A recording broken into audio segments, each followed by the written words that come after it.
Bismillahirrahmanirrahim.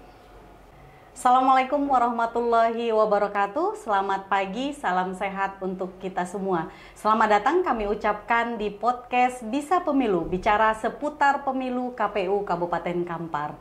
Ini merupakan podcast perdana kami dalam memberikan informasi kepemiluan yang mudah diakses kepada masyarakat. Melalui podcast ini juga kami akan memberikan edukasi kepada pemilih terkait hak dan kewajibannya dalam pemilu ataupun pilkada. Nah, dalam podcast ini kami akan menjemput pandangan beberapa tokoh dan narasumber yang tentu saja berkompeten di bidangnya. Saya Fitri Andriani akan memandu podcast kita hari ini. Saat ini bersama saya sudah hadir narasumber kita. Beliau adalah Ketua KPU Kabupaten Kampar, Bapak Andi Putra. Beliau merupakan putra kelahiran Petapahan 17 Oktober 1985.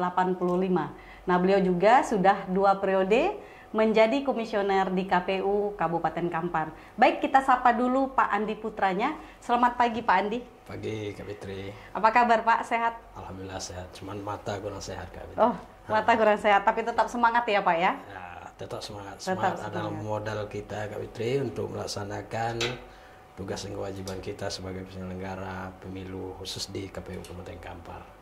Oke, baik Pak.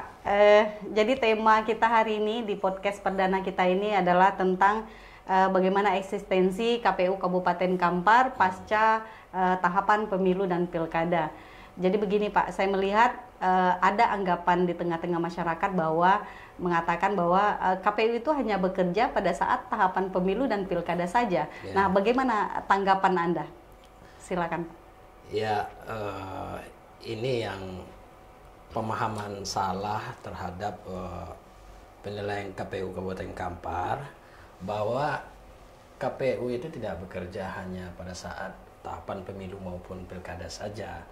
Sebagaimana diamanatkan oleh Undang-Undang 7 tahun 2017, pasal 14, pasal 17, pasal 21, ada tugas-tugas yang wajib dilaksanakan oleh KPU baik pada pelaksanaan pilkada dan pemilu itu sudah jelas maupun setelah pilkada dan pemilu. Di antaranya adalah melaksanakan pemutakhiran data pemilih secara berkelanjutan. Yang hari ini terus kita mutakhirkan DPT hasil pilkada tahun 2024 yang lalu. Karena yang namanya data ini terus bergerak. Pemilih baru usia 17 tahun itu terus bertambah. Begitu juga dengan pemilih yang tidak memenuhi syarat, apakah disebabkan oleh meninggal dunia. Inilah tugas-tugas kita menjelang pemilu dan pemilihan berikutnya terhadap data pemilih ini, terus kita update dan kita mutakhirkan. Selain pemutakhiran data pemilih secara berkelanjutan, kita juga tetap melaksanakan sosialisasi pemilih dan pendidikan pemilih secara berkelanjutan. Ini tujuannya untuk memberikan edukasi kepada masyarakat kita, kepada pemilih kita, agar muncul kesadaran diri dalam menggunakan hak konstitusionalnya pada pemilu dan pemilihan berikutnya. Sehingga kita harapkan kalau kita berbicara partisipasi tanpa ada pemberitahuan, tanpa ada undangan, kalau kita tahu bahwa besok pemilu maupun pilkada, tentu dengan kesadaran diri, pertama memastikan bagaimana dia terdaftar di daftar pemilih, lalu yang kedua bagaimana memastikan dia itu berada di TPS mana, kemudian yang ketiga bagaimana di hari pemungutan suara pemilih tersebut datang ke TPS lalu menggunakan hak pilihnya.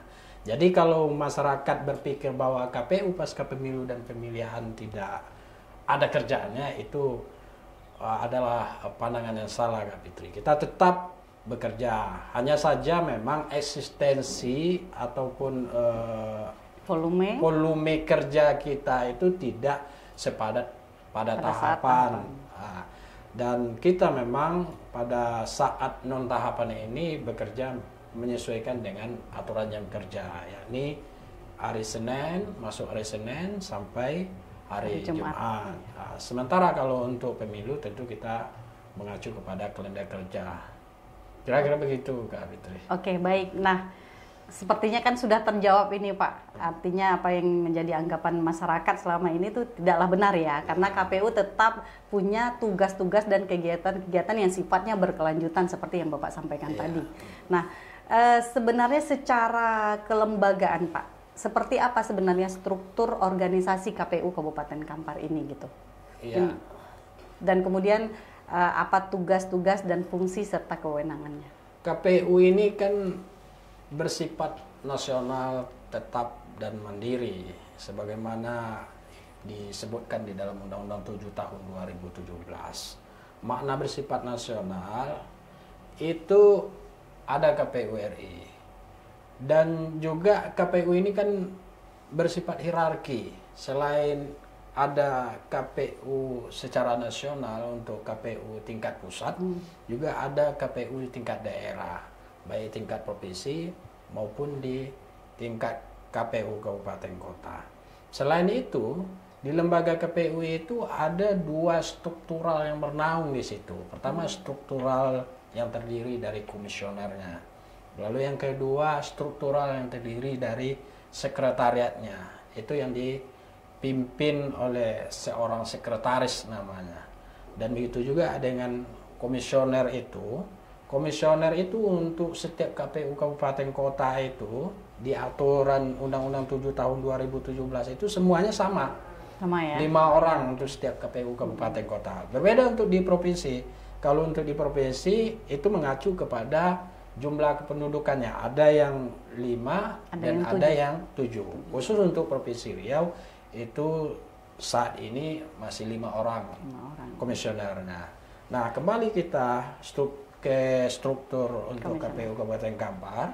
Untuk KPU Kabupaten Kampar itu ada 5 orang anggota KPU-nya, kemudian 1 orang merangkap ketua mengangkat sebagai anggota. Selain itu juga untuk di jajaran kesekretariatannya dikepalai oleh seorang sekretaris. Begitu Kak Fitri. Dan memang secara tugas pokok dan fungsinya itu kalau mengacu kepada peraturan KPU terhadap struktural dan juga tugas fungsi kesekretariatan itu mengacu kepada PKPU nomor 14 tahun 2020, sedangkan untuk tugas pokok dan fungsi KPU itu mengacu kepada PKPU nomor 8 tahun 2019 yang sempat beberapa kali mengalami perubahan. Nah, untuk sekretariat ini adalah bertugas membantu dan memberikan dukungan secara administrasi terhadap tugas-tugas KPU. Kira-kira begitu gambarannya Kak Fitri. Oke, baik Pak. Tadi Bapak bilang ada 2 struktur yang bernaung di bawah KPU, ada komisioner dan ada sekretariat ya. Nah, komisionernya kalau untuk tingkat KPU Kabupaten Kampar ada 5 orang. Nah, posisinya ini mungkin bisa dibilang setara ya Pak ya, karena walaupun ada ketua tapi juga merangkap anggota gitu ya. Nah, artinya di dalam pengambilan keputusan tentu bersama-sama ya Pak ya. Ya betul. Ketua itu dia tidak punya kewenangan untuk memutuskan sendiri. Keputusan itu tetap diambil melalui pleno, melalui rapat secara bersama. Jadi masing-masing anggota itu memiliki hak yang sama sebenarnya kan.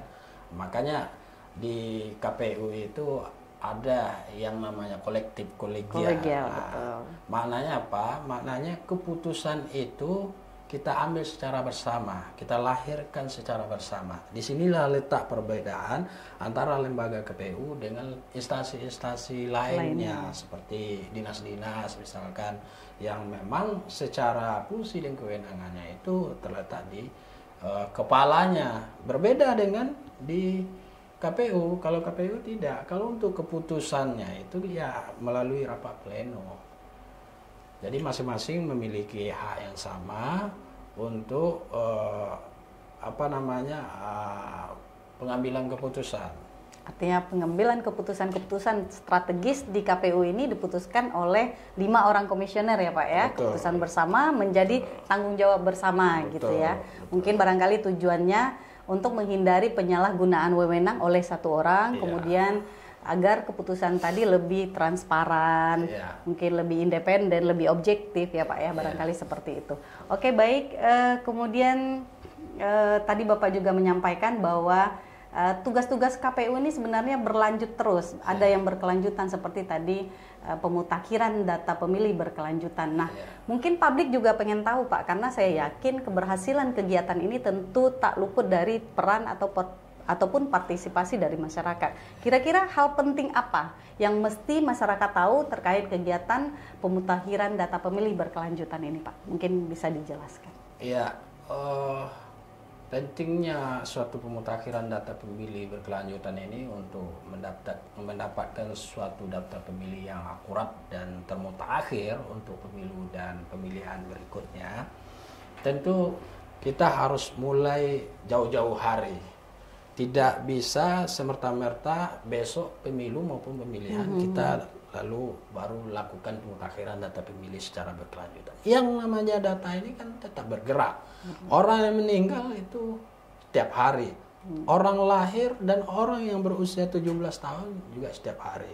Nah, inilah tugas kita untuk mutakhirkan data pemilih yang kita miliki berdasarkan DPT Pilkada tahun 2024 yang lalu, sehingga setiap orang yang memenuhi syarat sebagai pemilih kita pastikan masuk di dalam daftar pemilih. Begitu juga terhadap pemilih yang tidak lagi memenuhi syarat, bagaimana kita hapus ataupun kita keluarkan dari daftar pemilih. Karena tentu ini bisa kita wujudkan melalui peran aktif serta partisipasi daripada masyarakat, dapat memberikan informasi terhadap hak-haknya kepada KPU. Kita tentu dalam hal ini mencoba memberikan sarana fasilitasi dalam memberikan layanan agar masyarakat itu bagaimana terdaftar di dalam daftar pemilih. Silakan cek melalui cek DPT online. Hari ini mudah di mana saja untuk mengetahui apakah kita sudah terdaftar atau belum. Nah, tentu syaratnya kalau sudah berusia 17 tahun dan sudah memiliki dokumen kependudukan berupa KTP dan KK, silakan cek melalui cek DPT online kpu.go.id. Silakan diakses melalui link di internet ataupun di HP masing-masing. Dan kalau ternyata belum terdaftar, silakan diinformasikan kepada KPU sehingga KPU jauh-jauh hari sebelum pelaksanaan pemilu dan pemilihan bisa mendaftarkan pemilih tersebut di dalam daftar pemilih. Sehingga pada hari pemungutan suara nanti untuk pemilu berikutnya tidak ada lagi alasan bahwa tidak ada pemilih ataupun masyarakat kita yang sudah memenuhi syarat tidak terdaftar di dalam daftar pemilih. Sehingga dengan demikian kita dapat menyajikan sebuah daftar pemilih yang akurat dan komprehensif. Oke, baik. Kita harapkan partisipasi masyarakat untuk mensukseskan kegiatan pemutakhiran data pemilih ini ya Pak ya. Karena kalau kita lihat tadi apa yang Bapak sampaikan itu sangat mudah sekali sebenarnya masyarakat untuk ikut turut terlibat ataupun proaktif memastikan diri terdaftar dalam DPT. Cukup bagi yang muda usia 17 tahun, cukup ini mengecek di cek DPT online.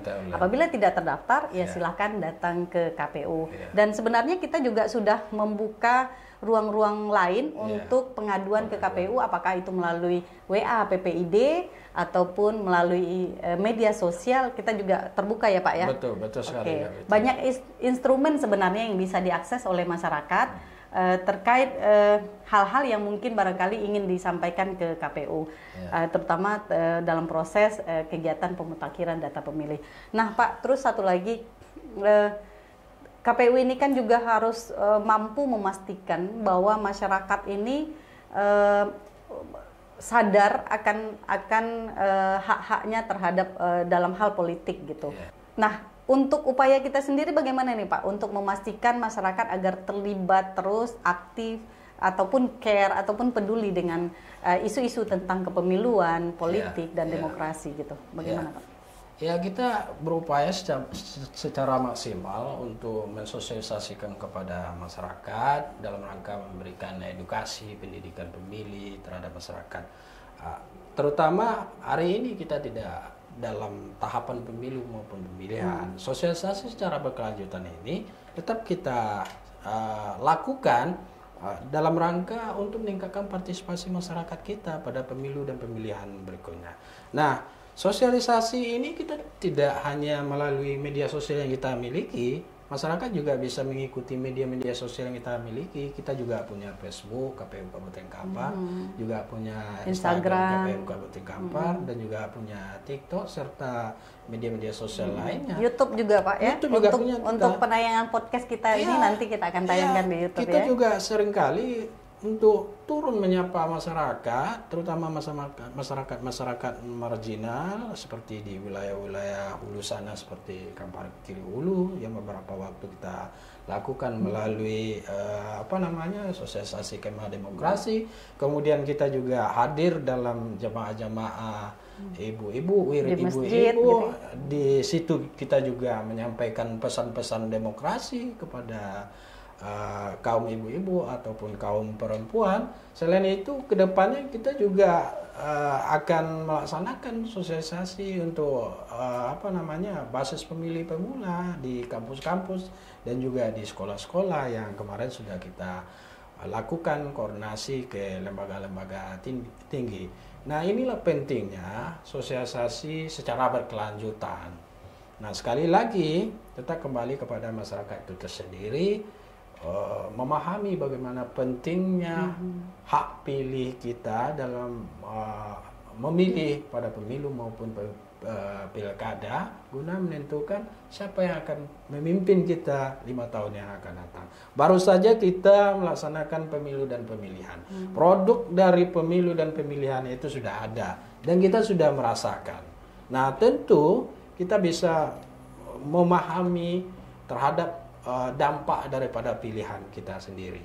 Oleh karena itu, kalau kita hari ini apatis, acuh tidak acuh, atau tidak mau tahu, tentu kita bisa simpulkan bagaimana pemimpin yang lahir dari sebuah proses demokrasi itu sendiri, karena kita tidak mau menggunakan hak pilih kita. Tentu dengan demikian akan lahir pemimpin-pemimpin yang dipilih oleh notabene-nya pemilih-pemilih yang mudah dipengaruhi oleh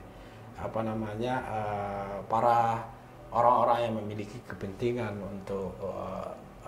untuk memimpin baik di daerah maupun di skala nasional.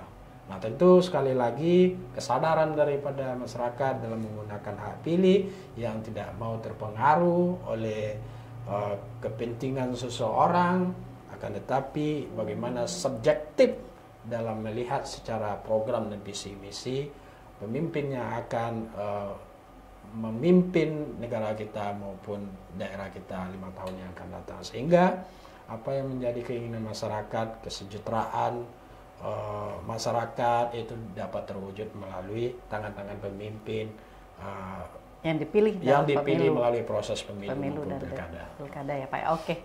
Luar biasa sekali, artinya banyak instrumen yang digunakan KPU untuk terus mencerdaskan pemilih, memberikan pendidikan kepada pemilih dengan berbagai metode juga ya Pak ya. Oke, baik, terima kasih Pak Andi.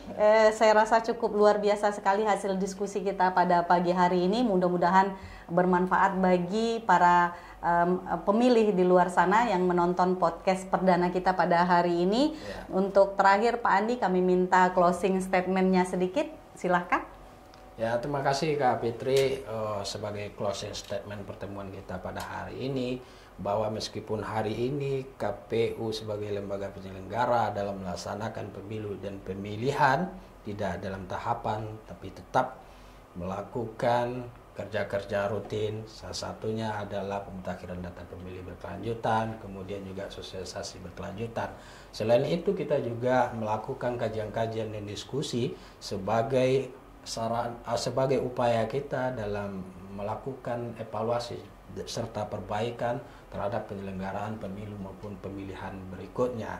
Kita akan berupaya secara maksimal dalam melaksanakan penyelenggaraan pemilu yang langsung, umum, bebas, rahasia serta jujur dan adil. Dan tentu sekali lagi dalam komponen penyelenggaraan pemilu dan pemilihan yang sukses itu tidak hanya terletak di penyelenggara KPU dan Bawaslu, tetapi juga termasuk dari peran penting masyarakat sebagai pemilih dalam memberikan hak pilihnya yang tepat dan sesuai dengan hati nurani masyarakat itu tersendiri. Mudah-mudahan masyarakat bisa lebih baik dan lebih cerdas dalam menentukan arah masa depan daerahnya melalui suara-suara demokrasi pada pemilu dan pemilihan berikutnya. Terima kasih. Oke, terima kasih Pak Andi atas kehadirannya di podcast Bisa Pemilu, bicara seputar pemilu KPU Kabupaten Kampar. Teman pemilih dimanapun Anda berada, saya Fitri Andriani sebagai host undur diri. Saya ucapkan terima kasih. Assalamualaikum warahmatullahi wabarakatuh. Waalaikumsalam warahmatullahi wabarakatuh.